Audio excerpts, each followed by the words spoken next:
Assalamualaikum warahmatullahi wabarakatuh. Bismillahirrahmanirrahim. Alhamdulillahirabbil alamin wa bihi nasta'in wa ala muridil jawatin. Assalatu wassalamu ala asrofil anbiya wal mursalin sayyidina Muhammad wa ala alihi wa sahbihi ajma'in. Rabbi shrah li sadri wa yassir li amri wahlul 'uqdatam min lisani yafqahu qawli. Masyayyikhina al-afadil wal ulama al kurama wa bil khusus al kiram wal muhtaram. Seluruh para tokoh ulama, para kiai, juga para ustadz, para ustadzah, juga semuanya para guru ngaji, tokoh masyarakat, semuanya sudah yang saat ini sedang nonton video ini. Mari kita bersama-sama mengucapkan rasa syukur alhamdulillah kepada Allah Subhanahu wa taala karena sampai saat ini kita tetap diberi nikmat hidayah berupa kesehatan sehingga kita semuanya tetap bisa melihat satu kenikmatan yang tiada taranya, yaitu bisa melihat keindahan dunia, juga kita bisa menghirup nafas yang telah diberikan oleh Allah Subhanahu wa taala. Semuanya kita dalam kehidupan di dunia ini haruslah banyak-banyak bersyukur kepada Allah. Dan kita harus selalu bertakwa kepada Allah dengan cara selalu mengerjakan apa yang telah diperintahkan oleh Allah dan apa yang dilarang oleh Allah haruslah kita jauhi. Karena itu semuanya akan menjadi pedoman hidup untuk kita. Dan semuanya itu sudah tertata dalam Al-Quran dan Al-Hadis yang telah diturunkan kepada Nabi kita Muhammad sallallahu alaihi wasallam. Beliau menyatakan dalam fikih Syafi'i, menyatakan bahwa apabila kita mau beribadah kepada Allah, apabila kita mau menghadap kepada Allah dengan cara melaksanakan ibadah yang telah diperintahkan oleh Allah, contohnya kita mau melaksanakan sholat, mau melaksanakan satu kewajiban, mau bersedekah atau bagaimana, agar semua ibadahnya itu diterima oleh Allah Subhanahu wa taala, maka syaratnya cuma sedikit. Rasulullah bersabda yang artinya, kalau kita mau melaksanakan satu ibadah kepada Allah, pertama adalah ikhlas. Ikhlas itu, apa ikhlas itu? Ikhlas itu adalah melakukan satu pekerjaan yang kita tidak menginginkan suatu balasan. Itu semuanya nanti akan dibalas oleh Allah sendiri. Jadi kita mau melaksanakan apa saja, kita jangan berpikirkan apa nanti imbalan dari mereka. Jangan berpikiran seperti itu. Kalau kita tetap berpikiran seperti itu, maka itu bukan ikhlas namanya. Para ulama menyatakan bahwa apabila kita melakukan sesuatu ibadah kepada Allah, misalkan bersedekah kepada sesama kita, maka berikanlah dengan tangan kanannya. Tangan yang kiri kita harus tersembunyi. Apa maksudnya? Kita dalam melaksanakan ibadah kepada Allah, misalkan bersedekah, maka kita tidak boleh menyatakan sesuatu itu kepada orang lain. Membicarakan kepada orang lain, jangan.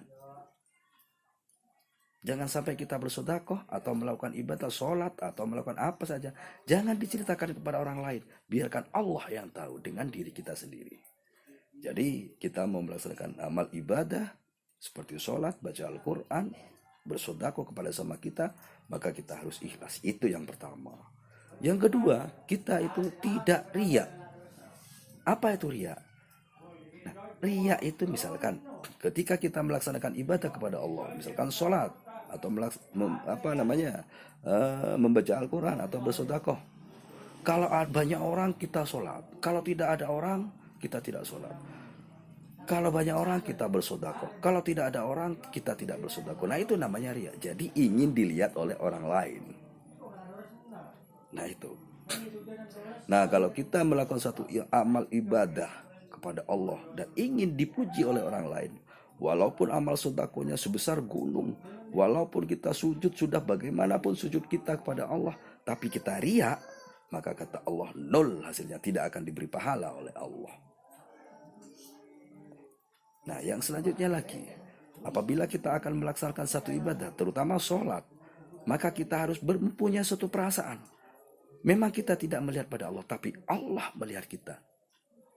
Allah yang menciptakan langit, bumi, kita, dan seluruh alam serta isinya ini. Allah yang menciptakan. Maka ketika kita akan melaksanakan satu ibadah kepada Allah, kita harus mempunyai prasangka bahwa Allah yang telah melihat. Dan itu pasti. Allah sudah melihat kita. Jadi karena Allah sudah melihat kita, maka ibadahnya kita harus yang bagus. Mulai dari segi pakaian, cara kita berwudu, melaksanakan wudu. Apabila kita mau melaksanakan sholat, sholatnya kita harus bagus, bacaannya harus bagus, makhrajul hurufnya harus bagus, tajwidnya juga harus bagus, jangan gerudas-gerudus.